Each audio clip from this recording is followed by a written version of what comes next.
Okay, everybody, welcome back.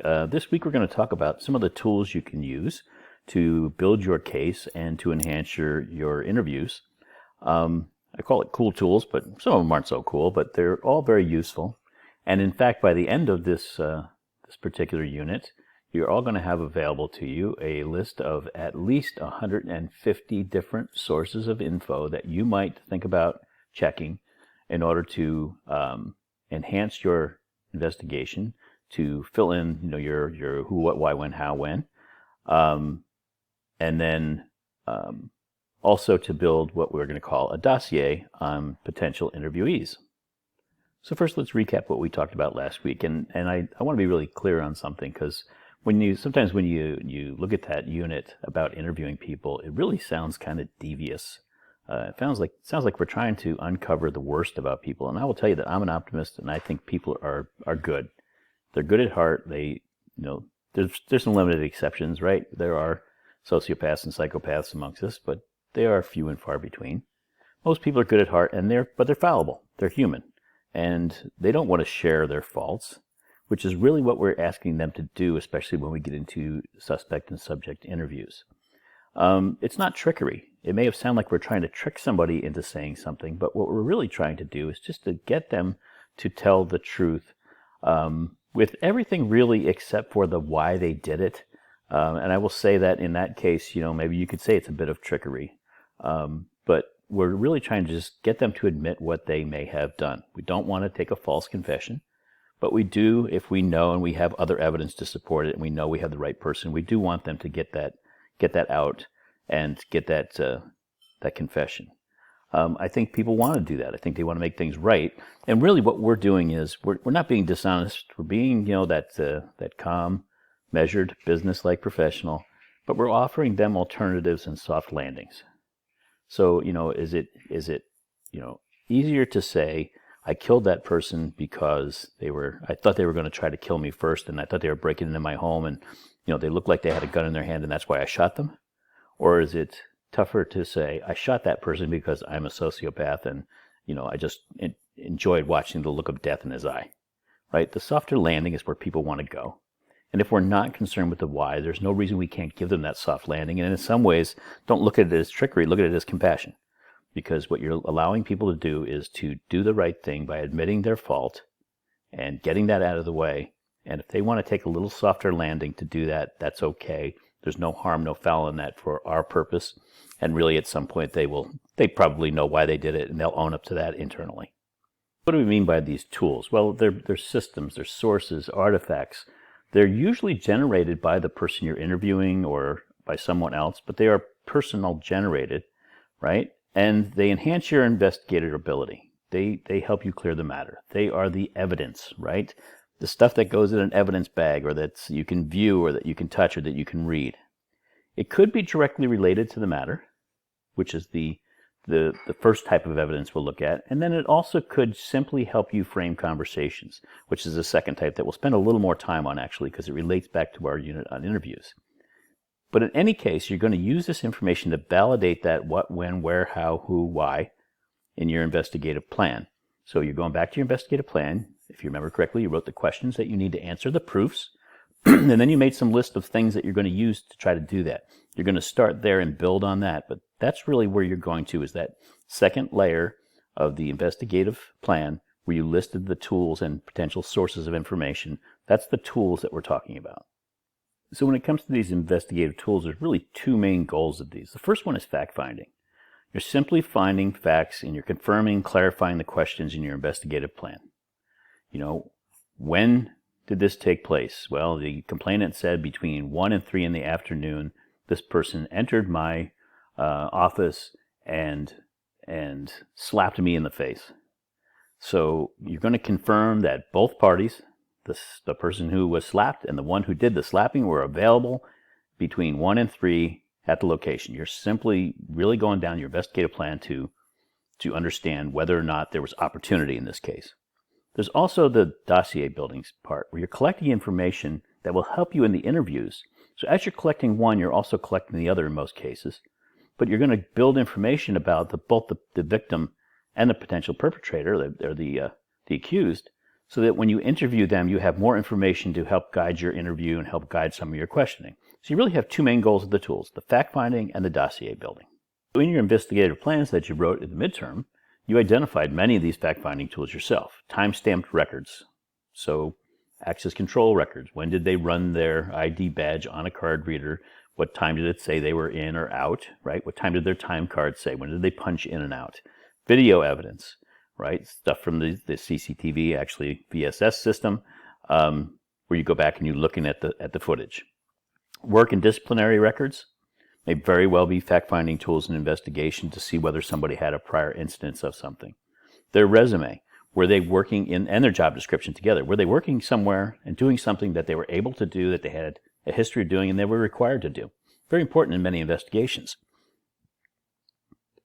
All the things that you listed in your investigative plan as potential sources are the first places you go. And then when you find out those may not give you a full picture or may need some enhancement or verification, you'll find other ways to do that. So in essence, if you're looking at your video and you're looking at your card access system, you'll need to verify one with the other. We'll talk a little bit about that in a minute. But basically, you're going by your investigative plan and just ticking off those sources that you have. Hopefully, if you're using OneNote, it's easier. Just ticking those things off that you listed that you want to find your facts so you can verify the people were there, that they indeed, somebody else may have seen it, who the eyewitnesses may have been. So one place you can go to get some of these fact-finding records are your own systems, right? If you are the security manager, as part of, an investigator, security manager, you own certain systems that give you a fair amount of what you need in the fact-finding side.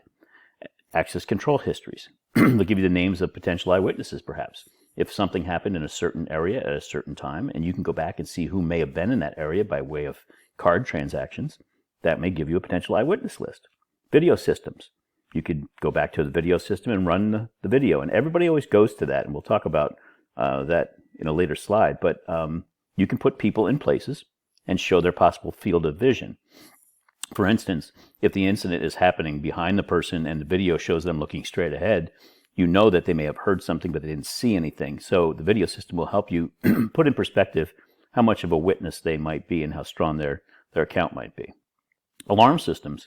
You will know if there was a door breached. If something was stolen out of a particular room, that room has an alarm door and an alarm went off. Well, that's a clue for you to go back and see, again, who may have been in that area. Perhaps if there's video, talk to witnesses who should have been in the area. But again, video is not what you think it is. And we'll talk about it in a minute. And then time date stamps matter.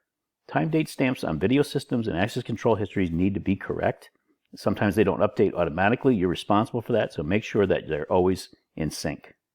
What are some of the other records you might want to look at? Well, job history and promotions, right? You want to see if this person's a fast track. You want to see if they have a guardian angel, as it's called in business. It's the same person they're always working for, always promoting them. You want to look at their resume. It's in their personnel records. You want to see where they've been before, and maybe there's a history of why they're not there today. Their original background check may give you information on where they've lived, where they went to school, and other facts about them that you may tie to your case.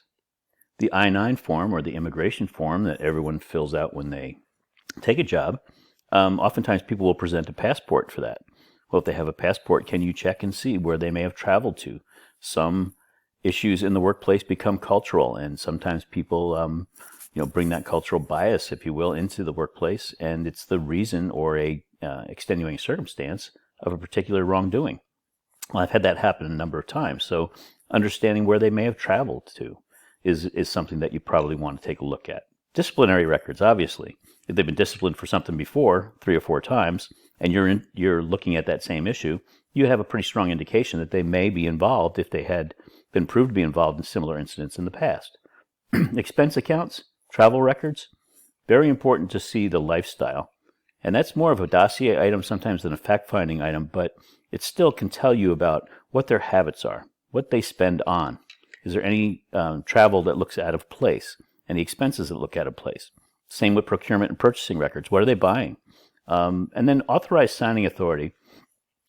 Every company has levels that people can sign for, right? Once you reach a salary position, normally you will have an authorized signing limit.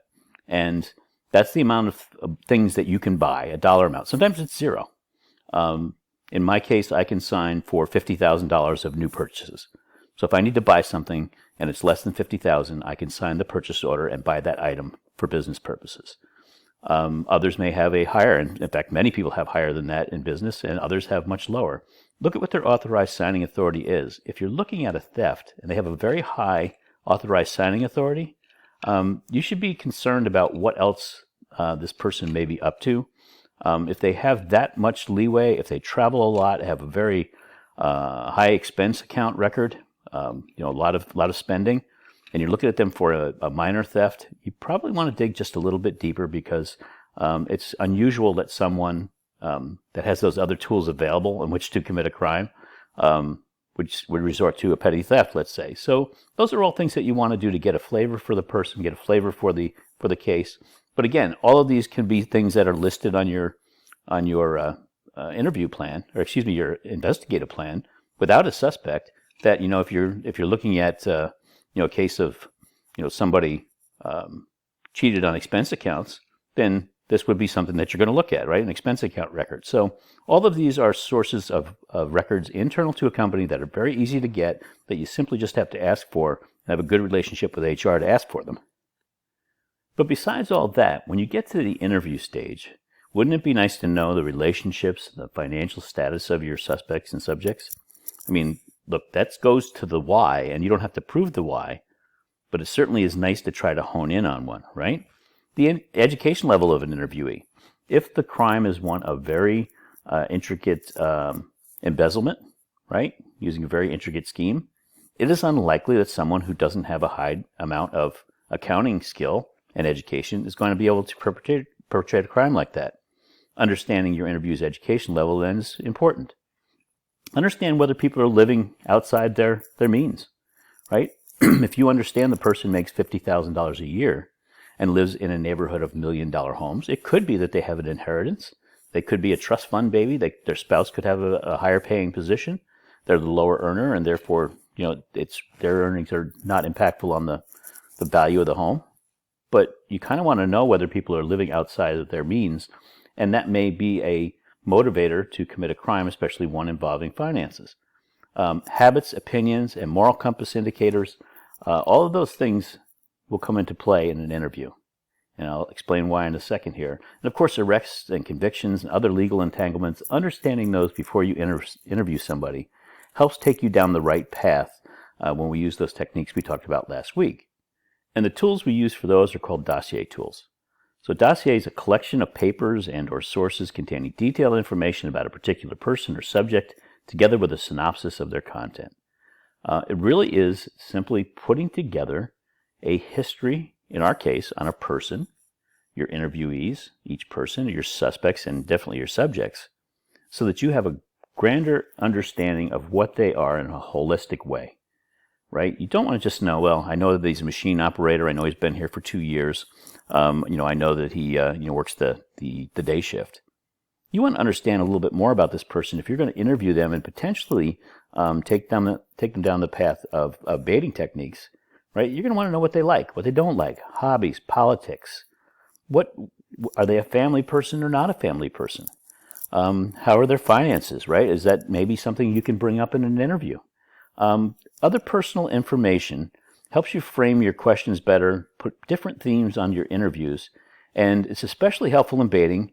But also, these dossier tools help you understand the power dynamic we talked about, especially connection power, when you start to connect people with other people that maybe connections you wouldn't make simply by looking at those tools that the company has available.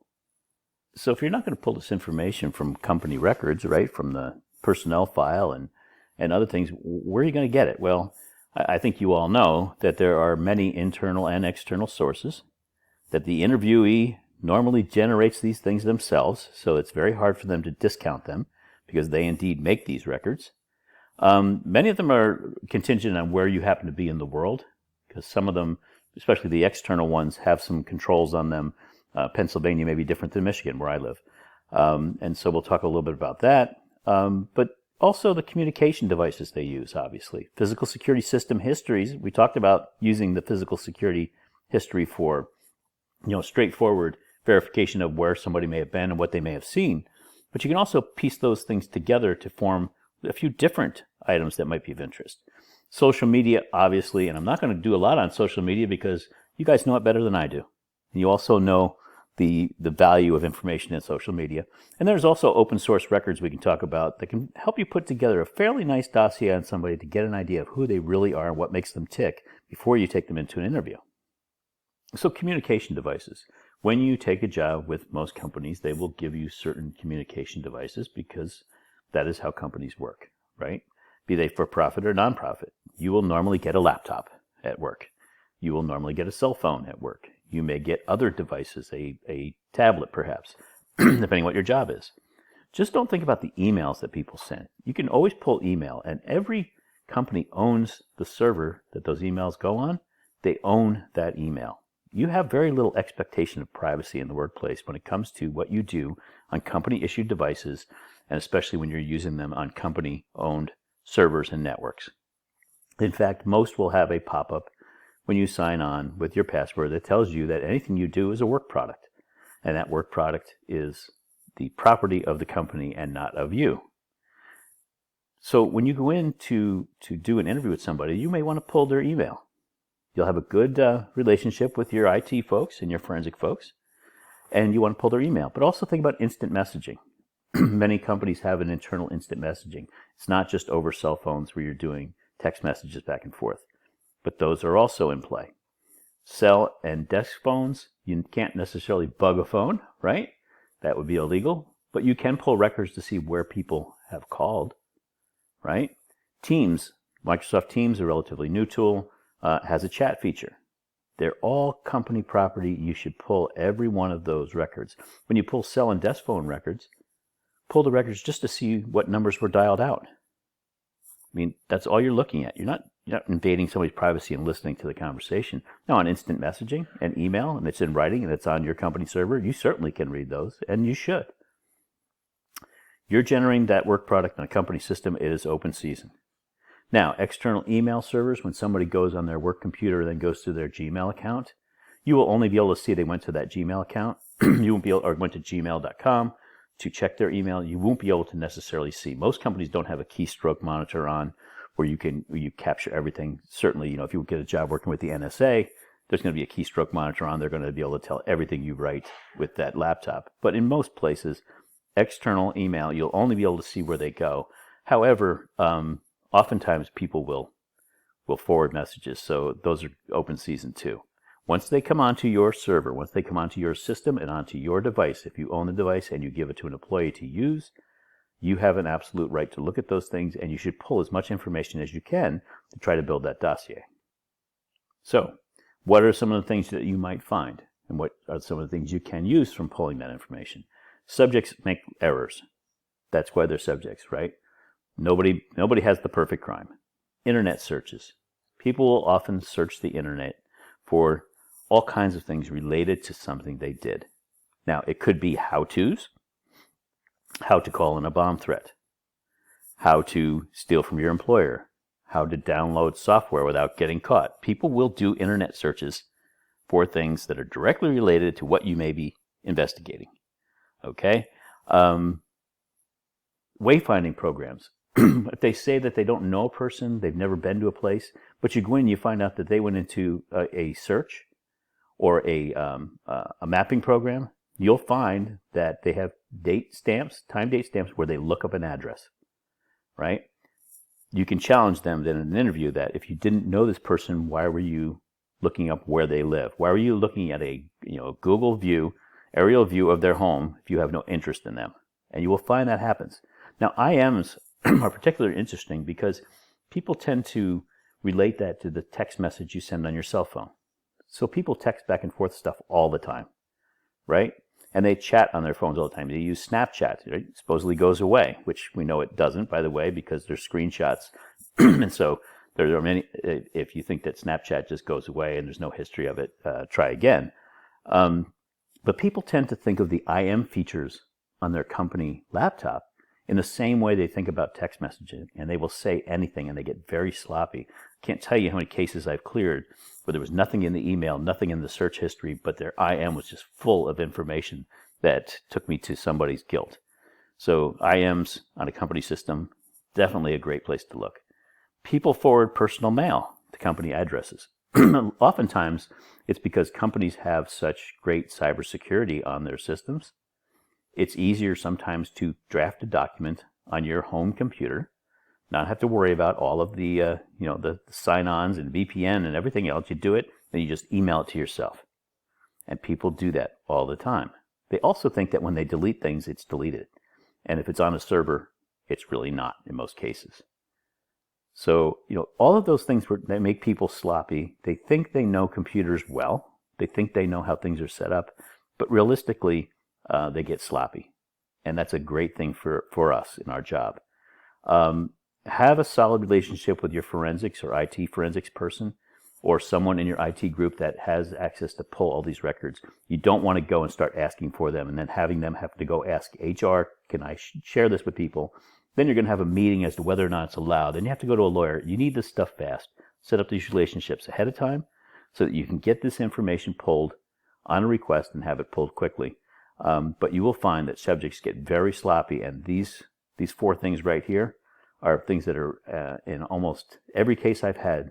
There's been a piece of evidence in either the internet searches, the wayfinding, the IM, or in forwarded emails that was very germane to my case. So don't let those things go untouched. Now, we talked about physical security devices and just finding those basic pieces of information that say, go, no go. Was the person here? Were they in that area? Were they seen in that area? The video. But start to look for patterns. On an access control history, people generally come to work at the same time every day, roughly. Normally, if you're a commuter, it's a matter of traffic. You come into work at 7:45, even though you start at 8, because either you want to get an early start on the day, you want to go to the cafeteria and get a cup of coffee and then go to your desk. You need to get changed to do a job because you work in a place where you need to wear a uniform. Whatever it may be, people are they're in habits, right? They're creatures of habits. Look for pattern breaks, especially around the times of your incidents. Why may a person came in at 10 o'clock in the morning when every day they're there at 7 a.m.? That may help them, even in the interview, frame the time frame when, I came in 10, I had a doctor's appointment that day. Okay, now they're getting a feel for, when you start to remember stuff, you want to remember things that happened in a particular day. But it also will tell you who carpools with who. There's a power dynamic. Let's just say that, Bob and I carpool together every day. And I know Bob's stealing from the company because every day when we go home, he puts something in the trunk, right? I know that he's just not bringing stuff out that belongs to him. But I'm not going to tell you much about Bob because I don't have a car. And if Bob gets canned, I don't have a way to get to work, and we live out in the sticks somewhere. You probably want to know that power relationship, right? There's a connection and a coercion potential there. So you'll validate opportunity and look for consistent patterns, but especially look for other people who may have the exact same pattern, right? If they come in together every day and leave together every day, you're going to be looking for some power dynamics there. Now, video systems, this is your one and only disclaimer in this class. Video systems are not what everybody thinks they are. A couple things happen with video systems. Number one, a lot of them are pan-tilt zoom cameras. Those of you who have taken my physical security course understand what that means. The camera pans, tilts, zooms, it moves around. It's on a swivel, right? It's on a motor.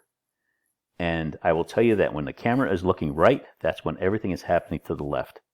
If you look at the law of averages, if it takes 30 seconds for a camera to move from its farthest left side pattern all the way over to the right and then come back again, right? 30 seconds, it's a full minute before you get back. 30 seconds away, 30 seconds back. A lot of stuff happens in a minute. And I will tell you that a lot of things that you would think you catch on video, you won't. That's number one. Number two, everybody says you're always on video. Well, when you're walking through a big city, that may be true. A lot of video cameras hanging in big cities. But I will tell you, inside of most facilities, unless you have a reason to cover every inch of your facility with cameras, most of them are not. And the saturation is probably closer to 15-20% of a facility is on camera. That's anecdotal, but I think it's true. There's very little that's caught on camera inside of most businesses. So if you go to a doctor's office, there's probably going to be a camera in the waiting room, by the receptionist perhaps, right? But there's not going to be anything in the treatment rooms. If you go into a store, they're going to cover all the areas for for all the merchandise. Probably not going to be much in the back, mean, where the inventory rooms are, and there certainly won't be anything in the boss's office.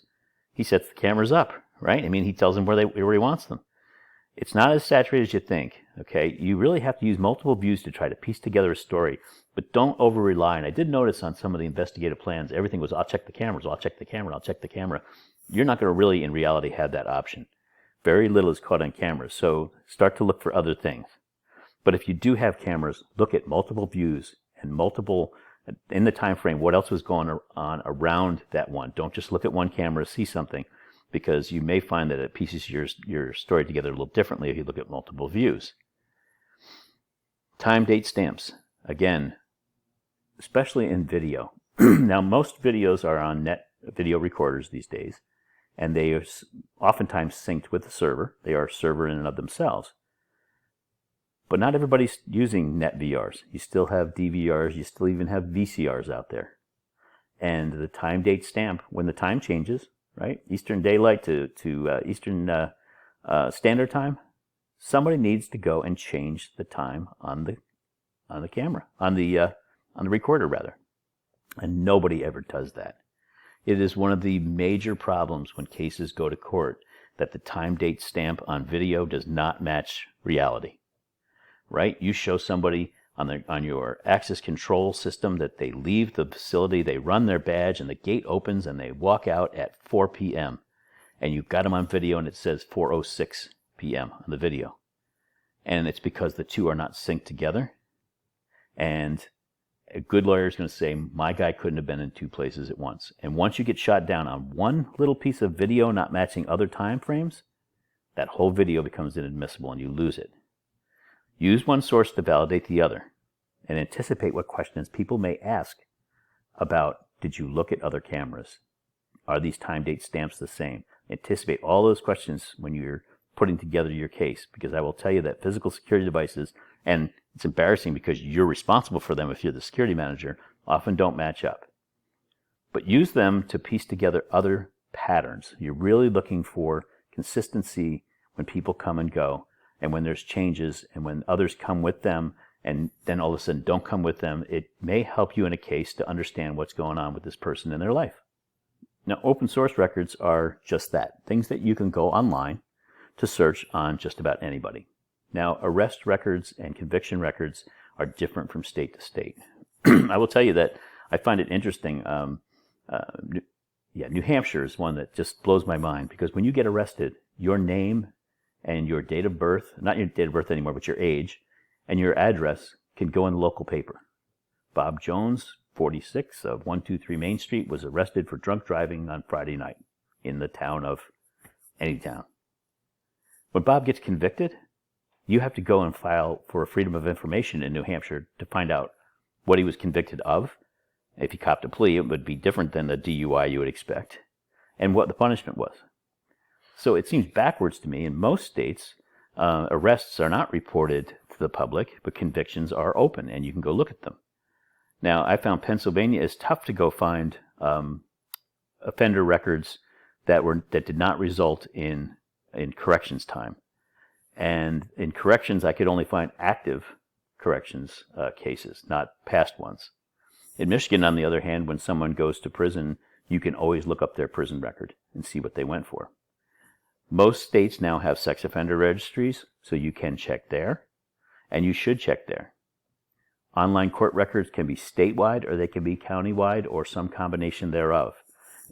Tennessee, for instance, if I'm looking for somebody in Memphis, I can't go to the state of Tennessee and look to see if they were convicted of a crime in Memphis, Tennessee. I need to go to Shelby County, which is where Memphis is, and look at the Shelby County court, and that will tell me about convictions in the court for anybody dating back many, many years. Every jurisdiction is a little different, so you've got to play around with those online court records and find out. Some of them you have to pay for a service.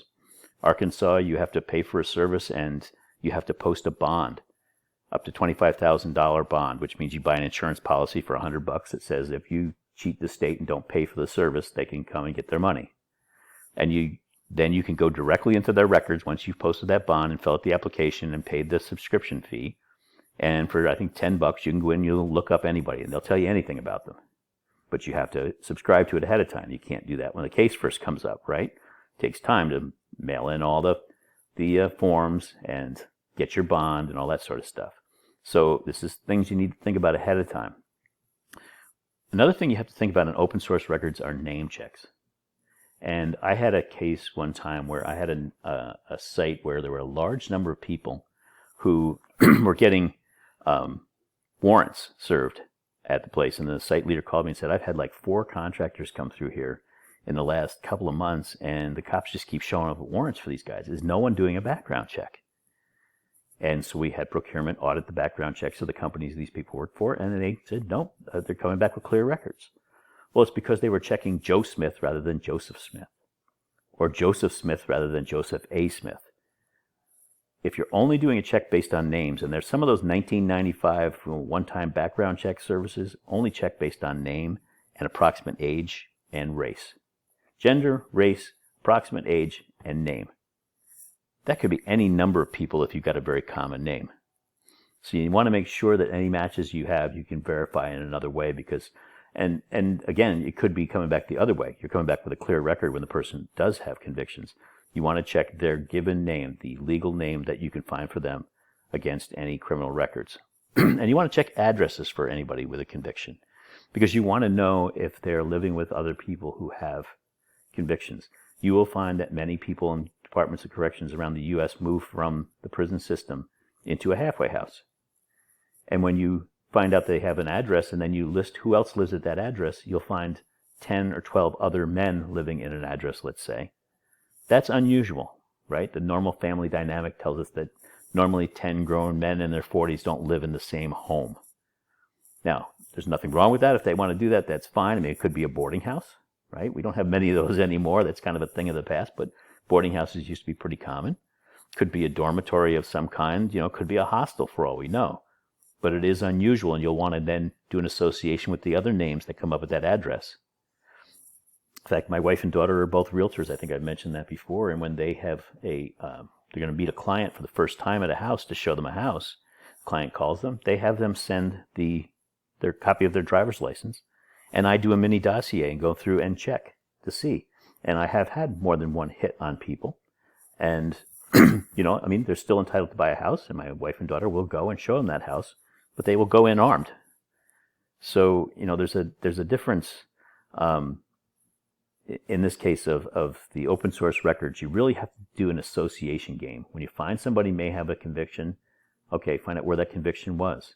Now check their other records. Did they show in their company records that they even lived in that place? Okay, so now they're hiding something potentially. Who else lives at their address? Is it some other convicted felon, perhaps? All those things will help you when you get into that interview of having all this information, and we'll show you how you're going to drop that in a minute here. But other records you can look at are civil records, bankruptcies, tax liens on properties. If you have their address, almost everywhere in the U.S., you can take an address, go into a county record, and see the tax record. It will tell you the size of the home, the value of the home when purchased, any improvements they've made on the home that they've pulled permits for, and what their taxes are and whether their taxes are current. All important information to know somebody's financial health. If they're way behind on their taxes, if they made huge improvements to their home over the last year, person makes $50,000 a year, they've put $400,000 worth of improvements into their home, I would call that a clue. I would say it's something I want to look at. It's not impossible, but it's an anomaly.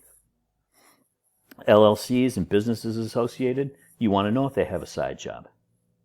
Right? The case I explained with the person who was doing landscaping work and doing it at a cut rate in exchange for promotions and better work assignments, had an LLC, which is a limited liability corporation, and it's very easy to form an LLC. You normally, in most states, fill out one form and mail it to the state, and they give you a tax ID number, and boom, you're done. You're an LLC. No incorporation, no real protections either. The incorporation gives you a whole other subject, but that LLC is normally associated with a home address, and you want to know if there's other businesses going on there.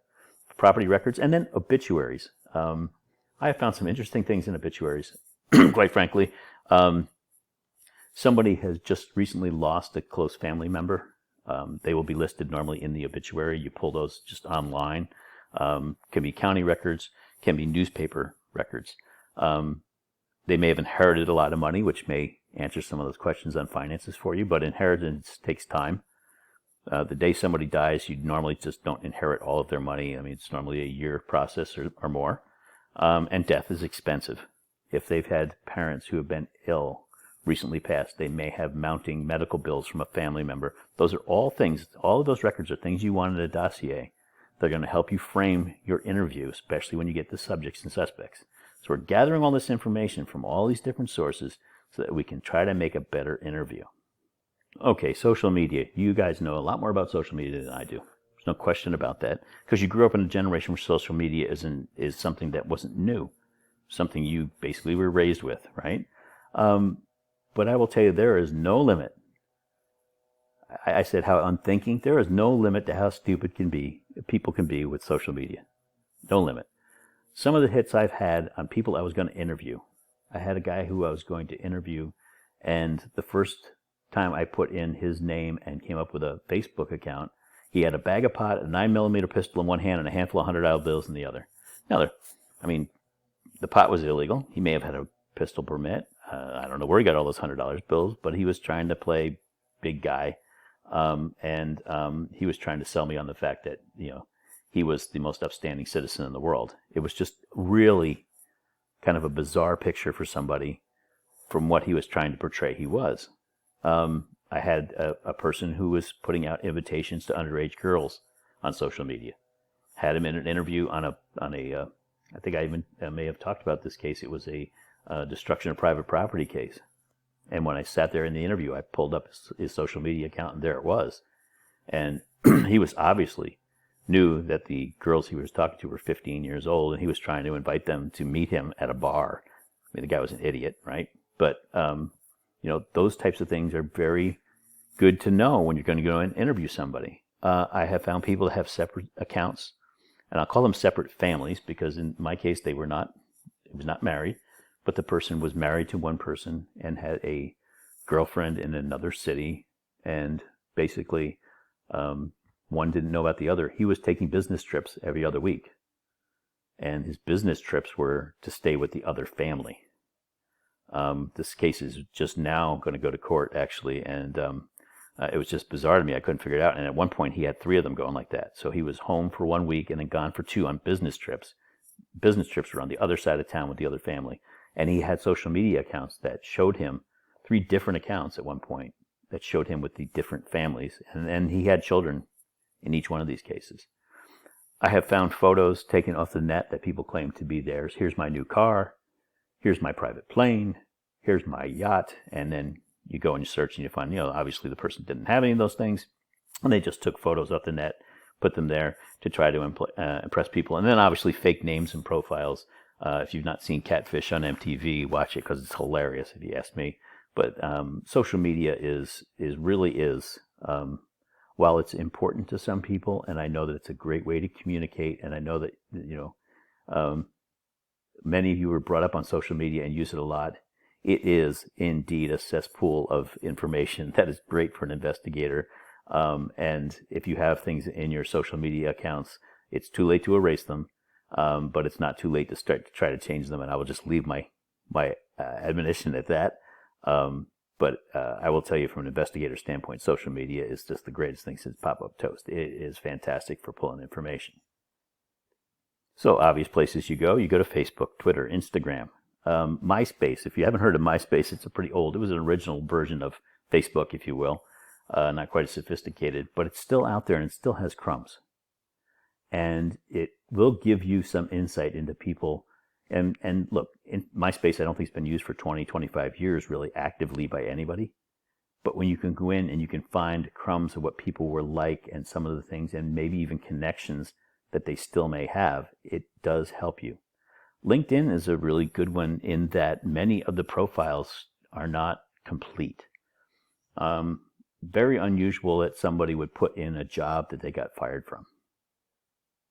So if you have a resume and you compare it with their LinkedIn account, you may see that their resume says they worked somewhere, right? Because you got to have some time frame in a resume, right? But that's not mentioned on LinkedIn, or vice versa. They put it in LinkedIn when they set up the account, never took it out, but it's not on their resume, and somebody missed it when the person was hired. You want to look for differences in those. Chat rooms are still around, blogs definitely, and forums. Look under the email addresses you have for the person. You will pick up in Facebook and Twitter and other places email addresses. You will look at patterns of email addresses. When you find those, search under those email addresses anywhere you can. Screen names. And also look at the network ID. Many people use their network ID from their job as a screen name in other social situations and social media pages. So if your name is John Smith and your username at work is jsmith01, you will find that people use jsmith01. People don't want to remember a lot of passwords. People don't want to remember a lot of screen names. So they will try to standardize on them. Once you find one and you find that right one, but use anything you can. Any email addresses you have for the person, any email addresses you find for the person, any nicknames you find in Facebook. All of those will be able to link back to chat rooms, blogs, forums, and you'll want to know in their internet history. What blogs do they read? It'll give you an indication of what's kind of on their mind. If all they read about is guns and ammo, then you got a gun guy. If all they read about is the Detroit Lions, then you've got somebody who's highly depressed because all they do is lose. Quite frankly, you really want to know about the interests and the habits of a person. So anything that they give you, and these obvious sources, is gold for you. Some less obvious places to go look for information on people. Google image search, if you have pictures. I don't know, you guys probably know this, but you can take a picture and search to see where else that picture shows up, and similar pictures show up on the internet. If someone uses pictures in a Facebook account and you suspect that they may be false, then put them through Google image search, and if it comes up that that particular yacht doesn't really belong to Bob, it belongs to Jeff Bezos, you probably want to know that because you can bring that up in an interview. It's open season on that stuff, right? So Google image search, if you've not used it, practice it because it's kind of cool, and you will find that pictures that people use show up in a lot of different places. Ben Verified is a cheap service. It's something that many people use when they're going to bring workmen into their homes, nannies, babysitters, the like. You run through Ben Verified. It's kind of a cheap end background check that checks the 50 states. But again, it's only as good as the information you put in, the name. You're not going to check an ID necessarily on everybody before you have them in the home, so you're running it. But it's a pretty good one. It's got a pretty good database. So if you subscribe to that, if you're an investigator, it's a cheap subscription. I think it's like $25, $30 a month. High school, college web forums. If you know where the person went to high school, look up their high school reunion coming up and see if they're on there on a blog talking to people. Same thing with college. Multiple profiles under the same name. Don't always stop when you find their Facebook page. Plenty of people have more than one Facebook page and they seldom match. There's tidbits of information in every one of them, so check for multiple profiles. Sportsbook apps. If you find a username that they use consistently somewhere, and you find that maybe this is a financial crime, there are 3 reasons normally people get in financial trouble. Okay, it is substance abuse. Okay, it is extramarital relationships, and it is gambling. Those are really the reasons people get into financial constraints. So, sportsbook apps. If you find a username, don't be afraid to look there. Charitable causes. If they have certain interests, you can check charitable causes. You may find that people do get actually financially overextended by too much charity. They feel expected to make contributions that they've made in the past, and then they get themselves jammed up and feel like they lose social status if they don't. But understanding their charities that they enjoy may help you in the conversation. Newspaper article searches, certainly. A Google search will normally give you certain things to look for in newspaper articles, but if you find a newspaper article in one, look at the other newspapers around that area. If you find them in the Butler Eagle, you may want to look in the Pittsburgh paper to see if there was a different twist on a particular article, right? Did you get more information on? And then political affiliation and voter records are telling in 2 ways. It gives you address changes that may or may not match up with what you have, and also will tell you whether or not they are really politically active. If you find that they are registered in a political party, you may want to go look at that party's records to see if they're politically active. That may help you in your conversation. We're not casting aspersions on anybody's politics. We're not saying they give to the wrong charities. We're not saying there's anything wrong with sports book betting. And we certainly hope they went to high school and college and they stay in touch with their old friends. But you're gathering information that you can use in the interview. So now we've gathered this dossier, as much information overload, if you will, on the people that we're going to talk to. We want to be able to frame our interview questions, find common ground, things that can loosen up a conversation. And if you know something about somebody, think about when you meet somebody for the first time. And you know a little bit about them. You meet somebody and you know that they're really a big football fan, right? They show up at you meet them somewhere and they're wearing a Steelers hat. Well, one of the questions, if you're just trying to break the ice, is, so a Steelers fan, I see, huh? I mean, it's really just something to loosen up a conversation. If you already know that they're a Steelers fan because you looked it up, you might want to say, yeah, you big on football? Already knowing what the answer is. Oh, yeah, I'm a Steelers fan. Oh, yeah. I'm a big Ben fan. I love the guy, right? Loosens up a conversation. It also may help you to apply some gentle pressure, and we'll go over that. You'll understand the sources of power around them, the connections they have. You've learned something about them. You know who they're connected to. You know those connections and how they may influence what you're going to hear in the interview. That also then helps you with what motivates them. And it's going to help you when you go into the baiting technique, especially, to phrase questions in such a way that you don't just shoot from the hip and go in randomly. You now have some more focus to that baiting. So let's look at an example here, baiting technique. We might ask, is it possible the person saw the opportunity to steal and it just overcame them? They just didn't think. Now, we could ask anybody that question, okay? But if we know that this person is extended too far financially, because we did a lien check, we noticed there's a lien on their car, and we've also checked, and they've got family pictures, the wife and kids on everything, right? I mean, you've seen their office. There's tons of wife and kid pictures, and they're all over their Facebook is all about their family, and we know there's just lien on their car and on their home. Might we say, is it possible the person just didn't see an alternative? Maybe they have bills piling up. They're just doing what they could to protect the people they love. That is a soft landing for that person who is extended but is very much devoted to their family. You have offered them a plausible soft landing to why they may have committed that offense. The first one, you may get them to go on, is it possible the person saw the opportunity to steal and just overcame them? That might work. Remember, we're not really looking for the why. But if you get closer to their why, or give them something that would be a plausible why for them, why they may have done it, that's when you're going to start to get the agreement. Your legwork allows you to put that question in a theme and in a frame that is more palatable, and you'll get to your admission much quicker that way. You might ask, is it possible the person who did this just sees everybody else with extra cash and felt cheated? No one's going to miss that money anyway. You can ask that of anybody. But if you see through your check on social media that the person has a trail of extramarital affairs, that they've got, a girlfriend in every city and a wife in the third one, right? Maybe the person who did this has family issues. They're working through this. The extra money is something they can't ask their spouse for. I mean, is that possible? And sometimes you just can't go to your wife and say, hey, I need an extra $200. And, basically what you're hinting at is the $200 is for some other woman or man, depending on the circumstance.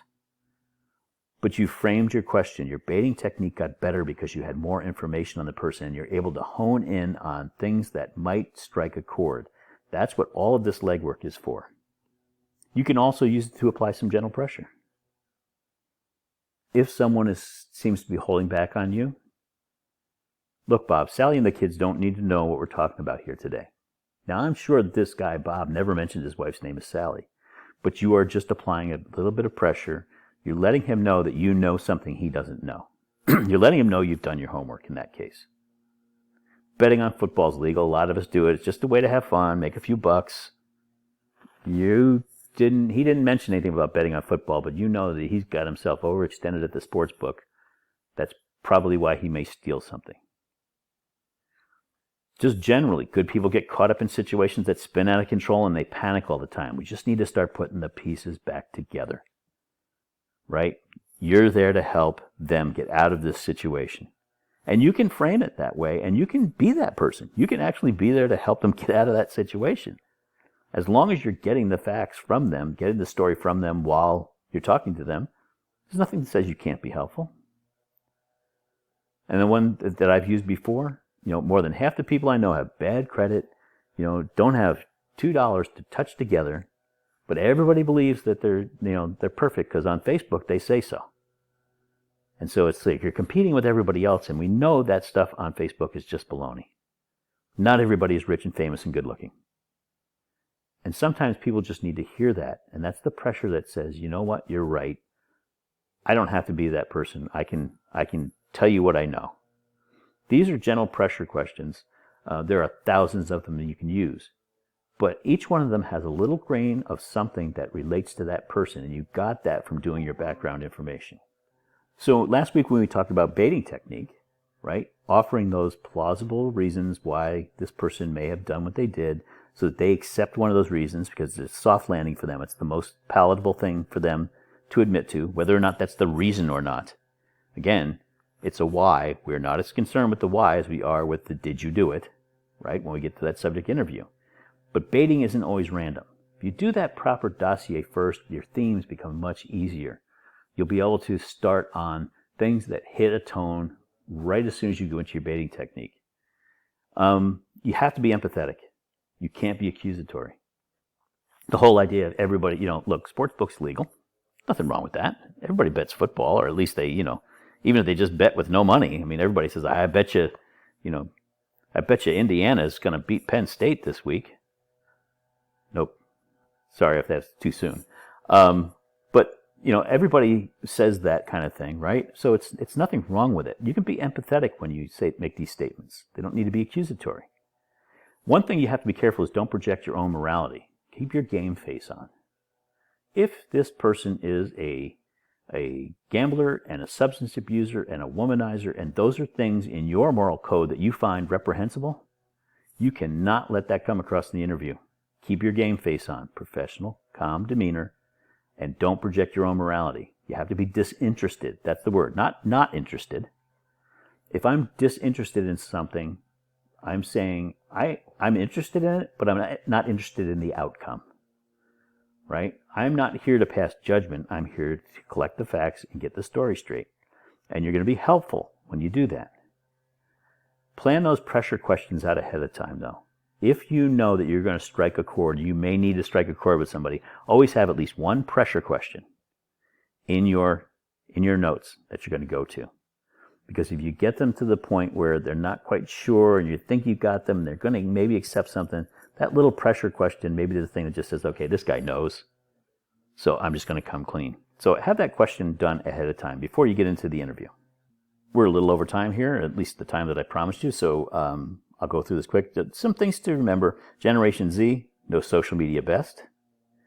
Don't go into an interview with somebody your age, quite frankly, and try to give them any kind of baloney about social media. They probably know it as well or better than you. But also understand that parents and grandparents participate in social media a lot.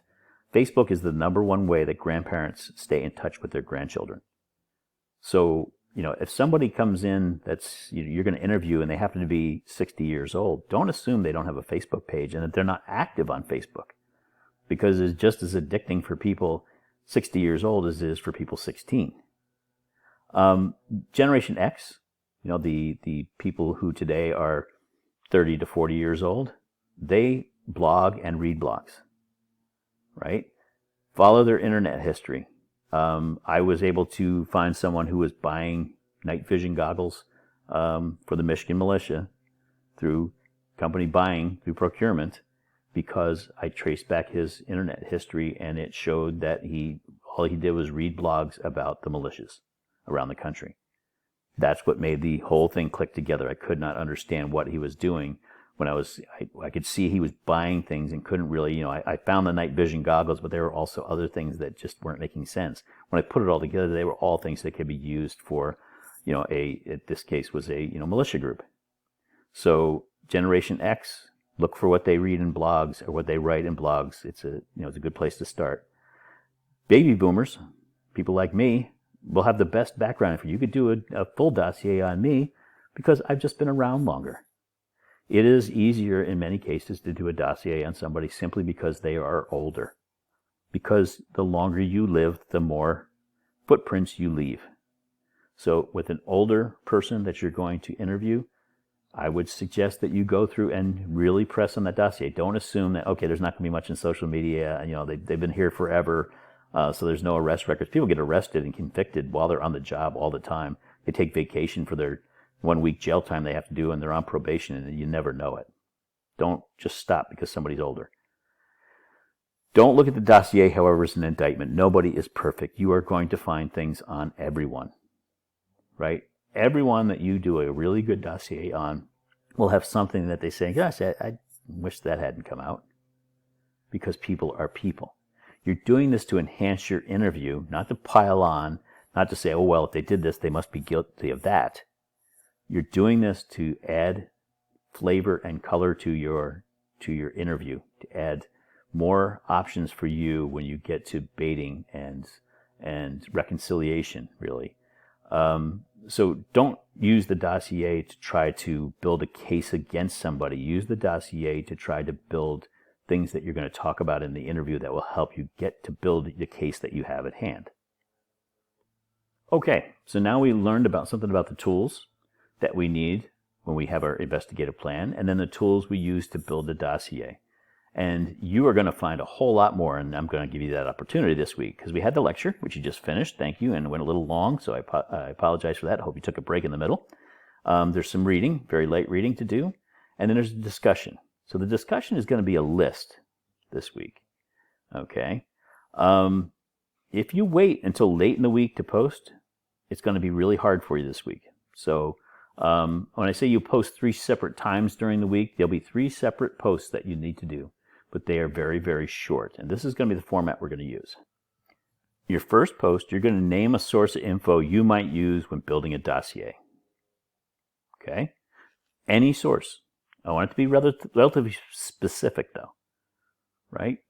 I'm going to go to the Pennsylvania State Sex Offender Registry, and I'm going to check. And then list the website that you would go to, right? And tell us in a sentence what you hope to learn from that. I hope to learn whether or not this person has a history of, sex offenses. Pretty basic on that one. That's all you need to do. I mean, you're really going to do a sentence on where you're going, either a web address or how you would get to that particular piece of information. Most places it's going to be web addresses these days, but it could be that you're going to look for another artifact in the workplace to build a dossier. I'm going to go and I'm going to look at their charge account from the cafeteria. Some cafeterias have charge accounts at big companies, right? Where you use your badge and you buy your lunch. Because I want to see what time they go to lunch every day and see who else goes to lunch with them. I mean, that could be something that you want to do.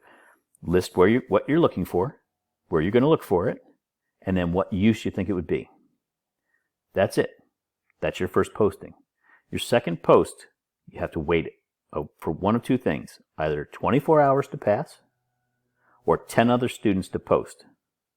So you'll need to go in and check. Have 10 other people posted, or has 24 hours passed? And then you're going to do it again. And then you're going to do it a third time. Okay?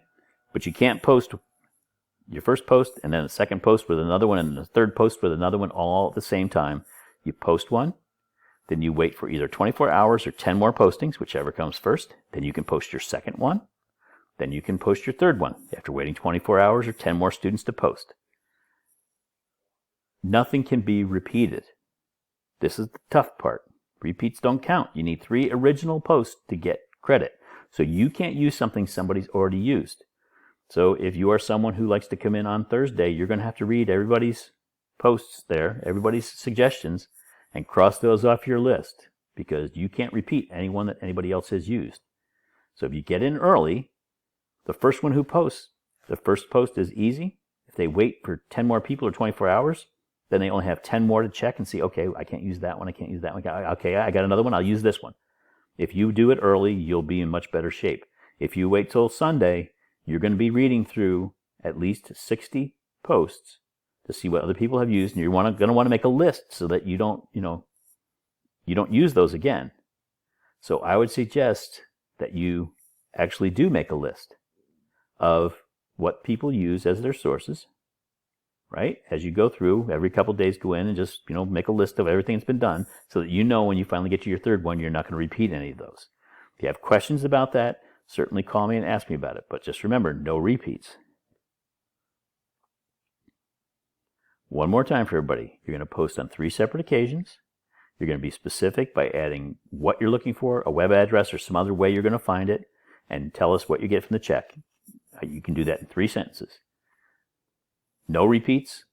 You post, then you wait either 24 hours or for 10 other people to post, and then you post again, and then you wait for either 24 hours or 10 more people to post, and then post again. If you do that and no repeats, you'll have completed the whole thing for the week. You must have your first one in by Thursday at 11:59, and all 3 of them must be in by Sunday at 11:59. I will take out any repeats, and you will not get credit for those. So I really suggest you start early this week.